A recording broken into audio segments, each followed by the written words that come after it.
खामोश वाकयात में नए आने वाले दोस्तों से गुजारिश है कि चैनल को जरूर सब्सक्राइब करें और बेल आइकन पर जरूर क्लिक करें ताकि हर नई आने वाली वीडियो का नोटिफिकेशन आपको बर वक्त मिल सके। तो चलते हैं आज के एपिसोड की जानिब। मीर फारस की गाड़ी मीर हाउस के सामने रुकी तो वॉचमैन ने भागते हुए गेट खोला। ड्राइवर गाड़ी को घर के अंदर लेकर आया। इस गाड़ी के पीछे दो गाड़ियां जो सिक्योरिटी के तौर पर हर वक्त उसके साथ रहती थीं, वो भी अंदर दाखिल हुई। फारस गाड़ी से निकलता हुआ तेज कदमों से घर के अंदरूनी हिस्से में दाखिल हुआ। आगे का मंजर उसके लिए नाकाबिले यकीन था। लाउंज की हर वो चीज जमीन बोस हुई पड़ी थी जो वो तोड़ सकती थी। वो लंबे लंबे सांस लेती एक पागल लड़की लग रही थी। जो लोग उसका रिश्ता देखने आए थे वो जा चुके थे। फारस कांच से हटकर चलता हुआ उसके करीब पहुंचा। एरा, मेरी जान, क्या तुम ठीक हो? उसने एरा को सीने से लगाया। एरा मीर फारस की छोटी बहन जो 21 साल की थी। दिखने में वो नाजुक और खूबसूरत लड़की थी, लेकिन उसके गुस्से से घर का एक एक नौकर कानों को हाथ लगाता था। फारस के एरा को गले लगाने पर वहां खड़े 10 मुलाजमों ने अफसोस से नफी में सर हिलाया। उनके मुताबिक फारस ने एरा को ज्यादा ही छूट दे रखी थी। उसका जो जी चाहता था वो करती थी। फारस उसे एक दो बार प्यार से समझाता, कभी कभार वो उसकी बात मान लेती, और जब वो अपनी जिद पर अड़ जाती तो वो काम करके रहती। उसकी जिद से तो मीर फारस भी हथियार डाल देता था। वो एरा को लिए उसके कमरे में दाखिल हुआ। एरा, मेरी बच्ची, क्यों कर रही हो ऐसे? एक ना एक दिन शादी तो तुम्हें करनी ही है ना? फारस उसकी शादी में जल्दी इसलिए कर रहा था क्योंकि उसका काम ऐसा था जिसमें उसे दुश्मनों और पुलिस का खदशा रहता था। इसलिए वो ज्यादा अरसे तक एरा को अपने साथ रखकर उसे किसी किस्म का नुकसान पहुंचने से डरता था। भाई, अगर आपको मेरी शादी की इतनी ही जल्दी है तो ढूंढें आर्यन को, मुझे नहीं करनी किसी और से शादी। वो आंखों से आंसू निकालती हुई बोली, जिन्हें फारस की उंगलियों ने चुन लिया। मेरी जान, वो ना जाने कौन था, ना तुम्हारे पास उसकी तस्वीर है, ना उसका अता पता, यहाँ तक कि तुम्हें तो उसका पूरा नाम भी नहीं मालूम। अब तुम ही बताओ मैं उसे कैसे ढूंढूं? उसने एरा को प्यार से समझाया। भाई, आप और कोशिश करें, मेरा दिल कहता है वो मिल जाएगा। मैं उसके अलावा किसी से शादी नहीं करूंगी। फारस अपनी बहन को रोता देखकर दिल बर्दाश्ता हुआ, क्योंकि एरा को आज से 5 साल पहले फारस के कुछ दुश्मन अगवा करके ले गए थे। उसकी जिंदगी और इज्जत बचाने वाला लड़का आर्यन था, जिसके बारे में एरा उसके नाम के सिवा कुछ नहीं जानती थी। पहले 2 साल तक एरा ने आर्यन को ढूंढने के लिए पूरा कराची छान मारा था, लेकिन वो उसे कहीं नहीं मिला। फारस दिन ब दिन अपनी बहन की बेचैनी को बढ़ता हुआ देख रहा था। उसने एरा से उसकी वजह पूछी। कुछ दिन तक एरा ने कुछ न बताया। फिर फारस के इसरार पर एरा ने उसे आर्यन के बारे में बता दिया। फारस ने अपनी पहुंच के जरिए पूरे कराची में आर्यन नाम के हर लड़के की तस्वीर निकलवा कर एरा को दिखाई, लेकिन उनमें से एक भी आर्यन वो ना था जो उस दिन एरा से मिला था। मैं कैसे कोशिश करूं? अब तुम ही बताओ। क्या कुछ नहीं किया मैंने उसे ढूंढने के लिए? लेकिन वो कहीं नहीं मिला मेरे बच्चे, भूल जाओ उसे। नहीं भूल सकती मैं उसे भाई, वो फिर से रोते हुए चिल्लाई। फारस मीर के सामने अगर कोई ऊंची आवाज में बात कर सकता था तो वो वह एरा थी। अच्छा, तुम परेशान मत हो, मैं कुछ करता हूँ, ओके? फारस ने उसे नॉर्मल करने के लिए जल्दी से हामी भरी। वो लंबे लंबे सांस लेने लगी। उसने उसे कंधों से पकड़कर बेड पर बिठाया। लेट जाओ, कुछ देर रेस्ट कर लो। उसने एरा को लेटाकर उसके ऊपर कंफर्टर डाला। अपने रूम में आकर वो बेड पर बैठा और 2 उंगलियों से अपनी पेशानी मसलने लगा। एरा की वजह से वो अक्सर परेशान रहता था। उसने अपनी बहन की वजह से आज तक शादी ना करवाई थी। उसे डर था शादी के बाद एरा के लिए उसके प्यार में कमी ना आ जाए, और दूसरा ये कि जितना वो एरा से प्यार करता है, उसका ख्याल रखता है, उसकी जिंदगी में आने वाली लड़की एरा से हसद न करने लग जाए। आज उसने शरीफ घराने के लोग बुलवाए ताकि एरा सुकून की जिंदगी गुजार सके, क्योंकि जैसा उसका काम था उसकी दुनिया में सुकून ना था। अब वो अपनी बहन की जल्द अज जल्द शादी कर देना चाहता था। फ्री पीरियड में लीजा जोहा और हुमा के साथ कैंटीन में आई। आज क्या खाना है? जोहा ने पूछा। मेरा तो पिज्जा खाने का मूड हो रहा है। हुमा फट से बोली। चलो फिर लेके आओ। लीजा ने हुमा से कहा। मेरे साथ कौन आएगा? लीजा तुम ही आ जाओ। हुमा चेयर से खड़ी हुई। नहीं, मेरा मूड नहीं है जोहा, तुम चली जाओ हुमा के साथ। क्या यार लीजा, तुम भी ना। जोहा अभी उठी ही थी जब लीजा की नजर कैबिन के पास खड़े अरहाम पर पड़ी। रुको रुको, मैं जाऊंगी, लीजा तेजी से बोली। तो जोहा और हुमा शॉक्ड हुई। क्या हो गया? अभी तो कह रही थी जाना नहीं, अब क्या देख लिया जो फट से रेडी हो गई? जोहा ने घूरी से नवाजते हुए कहा। हाँ, देख तो लिया है। लीजा चेहरे पे मुस्कुराहट सजाए उठी। क्या? जोहा और हुमा एक साथ बोली। वो देखो। लीजा ने अरहाम की तरफ इशारा किया, जिसे देखकर जोहा ने नफी में सर हिलाया। ना करो यार लीजा, बख्श दो बेचारे को, मुझे तो बहुत ही मासूम लगता है वो। जोहा इल्तिजाइया बोली। क्या तुम हर वक्त उसकी तरफदारी करती रहती हो? मैंने पहले भी कहा कि तुम मेरी दोस्त हो और तुम्हें सिर्फ मेरा साथ देना होगा। लीजा उसे घूरते हुए बोली, जिस पर जोहा खामोश हो गई। फिर वो अकेली कैबिन की तरफ बढ़ गई। हुमा, तुम क्यों कुछ नहीं बोलती? जोहा ने कहा।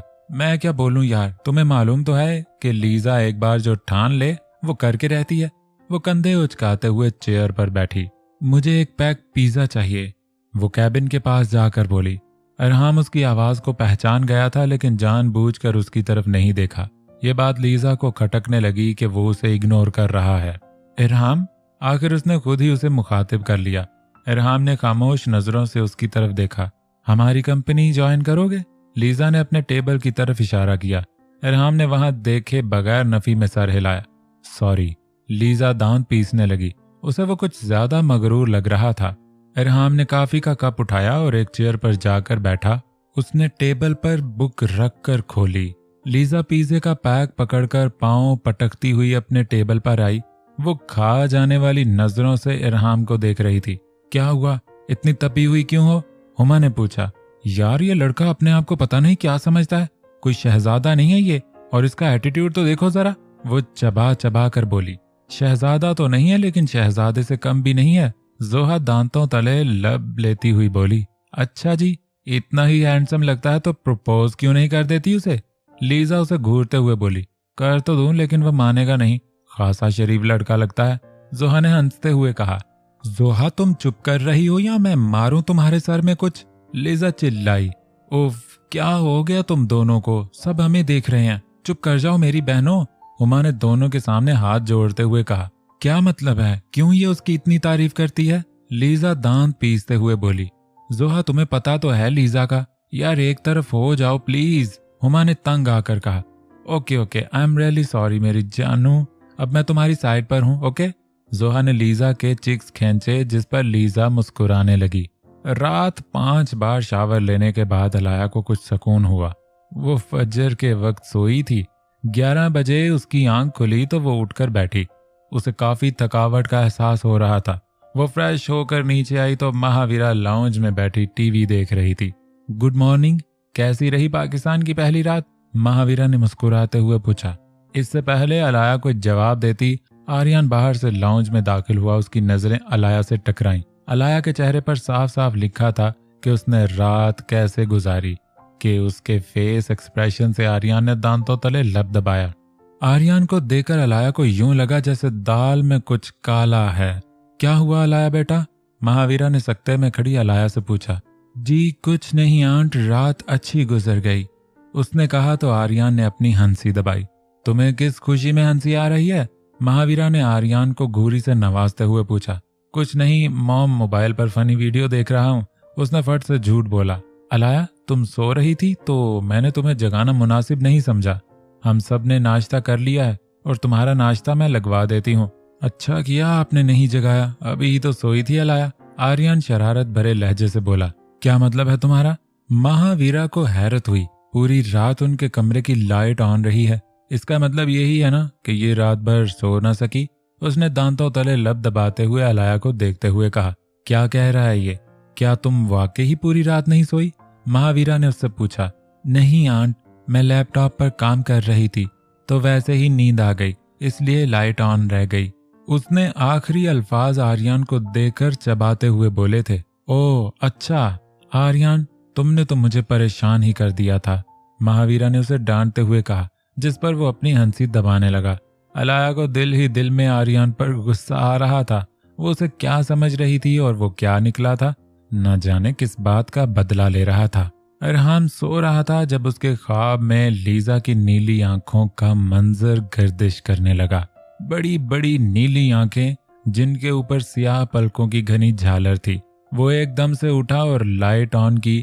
उसका दिल जोरों से धड़क रहा था। उसे अपनी ये कैफियत समझ नहीं आ रही थी।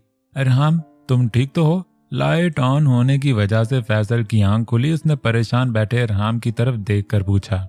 हाँ, मैं ठीक हूँ, अरहाम ने उसकी तरफ देखकर कहा। अच्छा, लाइट ऑफ कर देना फिर, फैसल ने कहा तो अरहाम ने इस बात में सर हिलाया। लाइट ऑफ करके उसने तकिए पर सर रखा और लीजा के बारे में सोचने लगा। वो क्यों पहले मेरे ख्यालों में और अब ख्वाबों में भी आने लगी है? उसने खुद कलामी की। कुछ कहा? फैसल ने उसकी धीमी सी आवाज सुनकर कहा। नहीं, अरहाम कहकर फैसल की तरफ कमर किए लेट गया। कुछ देर तक वो लीजा के बारे में सोचता रहा, फिर अपने जहन को झटक कर सोने के लिए आंखें मूंद गया। रात के वक्त महावीरा ड्रेसिंग टेबल के सामने खड़ी हाथों पर लोशन लगा रही थी जब बिलाल दीवार के साथ टेक लगाए प्यार भरी नजरों से उसे देखने लगा। ऐसे क्या देख रहे हो? महावीरा ने मुस्कुराते हुए पूछा। देख रहा हूं तुम्हारे इस खूबसूरत चेहरे में 26 सालों में भी कोई तब्दीली नहीं आई। वो उसके पास आकर बोला। अब ऐसी भी कोई बात नहीं, मैं बदल चुकी हूँ। जाहिरी बात है, उम्र का तो हर इंसान पर फर्क पड़ता है। मेरी नजर से देखोगी तो तुम्हें कुछ भी बदला हुआ दिखाई नहीं देगा। उसने महावीरा को अपने हिसार में लिया। अच्छा, ज्यादा शायर बनने की जरूरत नहीं, मुझे बहुत नींद आ रही है। वो उसके हिसार से निकलती हुई बेड की तरफ बढ़ने लगी। लेकिन मुझे नींद नहीं आ रही महा। बिलाल ने उसे पीछे से अपने हिसार में लेते हुए उसके कंधे पर होंठ रखे। बिलाल, बोलो माय वाइफ। अब तो हमारे बच्चों की भी शादी की उम्र हो गई है, लेकिन तुम हो कि अभी तक खुद को जवान ही समझते हो। महावीरा ने आंखें घुमाते हुए कहा। तो फिर क्या हुआ? उनकी शादी की उम्र हो गई है तो हम कौन सा बूढ़े हो गए हैं? उसने महावीरा को बाजुओं में उठाया। उफ खुदाया, पता नहीं कब समझेगा ये आदमी। महावीरा ने माथे पर हाथ रखते हुए कहा। आदमी नहीं माय वाइफ, लड़का बोलो, अभी तो मैं जवान हूँ। बिलाल ऊंची आवाज में गाना गाने लगा और कमरे में महावीरा के कहके गूंजने लगे। आर्यन गुनगुनाता हुआ गाड़ी से बाहर निकलकर घर के अंदरूनी हिस्से में दाखिल होने लगा। जब उसके रास्ते में अलाया खड़ी हुई। क्या था वो सब? वो उसे घूरी से नवाजती हुई पूछने लगी। क्या मतलब? मैं कुछ समझा नहीं। वो अनजान बना। ज्यादा एक्टिंग करने की जरूरत नहीं। कल जो तुमने मुझे ड्रेस दिया था उस पे एलर्जी वाला परफ्यूम लगाया था क्या? क्या? कल मैंने आपको कोई ड्रेस भी दिया था? आर्यन ने फिर से एक्टिंग की जो कि अलाया को गुस्सा दिला गई। बताओ मुझे, क्यों किया तुमने मेरे साथ ऐसा? मैं पूरी रात सो नहीं पाई, सिर्फ और सिर्फ तुम्हारी वजह से। वो करीब आकर उसके सीने पर उंगली रखते हुए गुस्से से बोली। उसके इतना करीब आने पर आर्यन उसके चेहरे के हर नक्श को गौर से देखने लगा। बोलो, बोलते क्यों नहीं हो? वो गुस्से से गर्राई तो उसने होश की दुनिया में कदम रखा। वो तो मजाक था, वो हंसता हुआ बोला। What are you serious? क्या मेरा और तुम्हारा कोई मजाक है? आर्यन उसकी बात का जवाब दिए बगैर वहां से जाने लगा तो अलाया ने उसे बाजू से पकड़ा। मेरी बात का जवाब दो। वो एक दिन पहले उस घर में आई थी और आर्यन जिससे उसकी पहली मुलाकात थी वो उससे ऐसा कैसे कर सकता था? अलाया को ये बात परेशान कर रही थी। आर्यन, घर के अंदर से महावीरा की आवाज आई। इसका जवाब मैं तुम्हें रात को दूंगा। वो उसके करीब होकर बोलता हुआ वापस मुड़ा और अलाया हैरत से उसकी पुश्त को देखने लगी। ईशा स्टडी कर रही थी जब जायशा उसके पास आई। ईशा, तुम आज फ्रेश नहीं हुई? मामा, सुबह मेरा टेस्ट है, वही प्रिपेयर कर रही हूँ। वो बुक पर सर झुकाए हुए बोली। अच्छा, मैंने तुम्हारे लिए कुछ शॉपिंग की है। जायशा की बात सुनकर ईशा की आंखें चमक उठी। सच मामा, कब? आज दिन टाइम मार्केट गई अपने लिए शॉपिंग करने तो सोचा तुम्हारे लिए भी कर लूं। वो मुस्कुराते हुए बोली। ओ मामा, थैंक यू सो मच। अब जल्दी से दिखाएं, आई कांट वेट। दिखाती हूँ, जरा बैठने तो दो। जायशा बेड पर पैक्स रखकर बैठी। अब वो ड्रेस बाहर निकाल रही थी और ईशा एक्साइटेड होकर देख रही थी। अगले ही पल में उसकी एक्साइटमेंट हैरत में बदल गई। ये देखो कैसे हैं। जायशा 2-3 सूट, शलवार कमीज और 2-3 फ्रॉक्स बेड पर फैलाए। मामा, ये क्या है? ईशा बुरा सा मुंह बनाकर बोली। बेटा तुम्हारे लिए शॉपिंग की है, अभी बताया तो था। जायशा भी जानती थी वो ऐसी ड्रेसिंग को ना पसंद करती है, लेकिन जानबूझ कर ले आई क्योंकि वो चाहती थी ईशा बॉयज लुक छोड़ दे। क्या हुआ, तुम्हें पसंद नहीं आए क्या? मामा मैं ऐसी ड्रेसिंग बिल्कुल भी नहीं करूंगी, आप जानबूझ कर ले आई हैं। उसने मुंह बसोरा। ईशा मेरी जान, तुम्हें एक ना एक दिन यही कपड़े पहनने हैं, अपनी पुप्पो को ही देख लो, आखिर उसने भी तो अपनी लुक बदल ली ना। लेकिन मामा मैं नहीं बदलूंगी, मैं ऑल लाइफ ऐसी ही लुक रखूंगी, बस मुझे नहीं पसंद ये गर्ल्स लुक। उसने मुंह बसोरा। तो तुम भी लड़की ही हो, एक दिन तुम्हारी शादी करनी है तब क्या करोगी? जायशा के लहजे में तल्खी आई। मामा मैं अभी 18 की हूँ और आप अभी से मेरी शादी की बात कर रही हैं। वो चश्मे को उंगली से धकेलते हुए घबरा कर बोली। तो कितने साल रहते हैं तुम्हारी शादी को? यही ज्यादा 3-4 साल। मामा ईशा का हैरत से मुंह खुला। भाई किसकी शादी की बात कर रही हो? आहिल कमरे में दाखिल हुआ। पापा, ईशा रोनी सूरत बनाए भागकर आहिल के गले लगी। अरे क्या हुआ मेरी बच्ची को? पापा मामा कह रही हैं कि 3-4 साल में तुम्हारी शादी कर देनी है। हैं? क्यों भाई बेगम, तुम्हें किस बात की जल्दी है? एक यही तो रौनक है हमारे घर की, ये चली गई तो हमें हंसाएगा कौन? आहिल उसे लिए सोफे पर बैठा। बस आप भी हो गए बेटी की तरफदारी में शुरू। मैं ये सब सिर्फ इसलिए कह रही थी ताकि इसे इन कपड़ों को पहनने की आदत हो जो यहाँ हर लड़की पहनती है। जायशा ने बेड पर पड़े कपड़ों की तरफ इशारा करते हुए कहा। अरे पहन लेगी वो भी, अभी इसके एंजॉय करने के दिन हैं, करने दो एंजॉय। आहिल की बात सुनकर ईशा ने तसल्ली का सांस लिया। बस बाप बेटी एक ही जुबान बोलते हैं, मेरी कौन सुनता है, यहाँ जा रही हूं मैं। वो पांव पटकती हुई उठी। अरे रुको तो सही। आहिल ने उसे आवाज दी लेकिन वो कमरे से बाहर निकल गई। पापा मामा तो नाराज हो गई, ईशा ने परेशानी से कहा। मेरा बच्चा तुम फिक्र मत करो, मामा को पापा मना लेंगे, तुम चलो स्टडी करो। उसने ईशा की पेशानी को चूमा और कमरे से बाहर निकल आया। ईशा ने बेड पर पड़े कपड़ों को घूरी से नवाजते हुए देखा, फिर उन्हें उठाकर सोफे पर फेंक दिया। आहिल कमरे में दाखिल हुआ तो जायशा मुंह बनाए बैठी थी। वो मुस्कुराता हुआ उसके पास बैठा। मेरी बीवी मुझसे नाराज है? मैं इस वक्त बात करने के मूड में नहीं हूँ, वो तल्ख लहजे में बोली। हाय ये तो सरासर ज्यादती है शौहर के साथ। वो उसके करीब हुआ। आहिल प्लीज आप अभी यहाँ से चले जाएं, नहीं तो मैं अपना सारा गुस्सा आप पर उतार दूंगी। मैं तो तैयार हूँ, मेरी बीवी मुझ पर गुस्सा करके अपने दिल की भड़ास निकाले। वो जायशा का रुख अपनी तरफ करता हुआ बोला। आपने ये अच्छा नहीं किया।